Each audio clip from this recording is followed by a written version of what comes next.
یہ کہانی ہے ایک چھوٹے سے گاؤں میں رہنے والے ایک لڑکے احمد کی، جس کے خواب بہت بڑے تھے۔ احمد کا گھر کچا تھا۔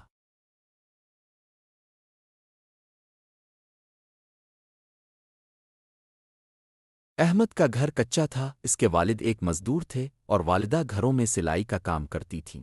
احمد کو پڑھنے کا بہت شوق تھا۔ وہ ہر روز اسکول جانے کے لیے 3 کلومیٹر پیدل چلتا تھا۔ گرمی ہو یا سردی، بارش ہو یا آندھی، وہ کبھی اسکول سے غیر حاضر نہیں ہوتا تھا۔ امتحان کا دن آ گیا۔ احمد نے پورے اعتماد کے ساتھ پرچہ حل کیا۔ اسے معلوم تھا کہ اس نے اپنی پوری کوشش کی ہے۔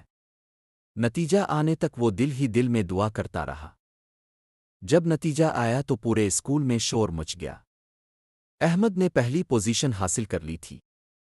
پرنسپل صاحب نے اسے اسٹیج پر بلایا اور سب کے سامنے کہا، یہ لڑکا ہم سب کے لیے مثال ہے۔ وہ پہلے سے زیادہ محنت کرنے لگا۔ اس نے اپنے کمزور دوستوں کی مدد شروع کی۔ وہ انہیں مشکل سوالات سمجھاتا اور کہتا، اگر میں کر سکتا ہوں تو تم بھی کر سکتے ہو۔ احمد نے اپنے گاؤں میں ایک چھوٹا سا اسکول قائم کیا جہاں غریب بچوں کو مفت تعلیم دی جاتی تھی۔ شروع میں اسکول میں صرف 10 بچے تھے، لیکن احمد کی محنت اور خلوص کی وجہ سے جلد ہی وہاں درجنوں بچے آنے لگے۔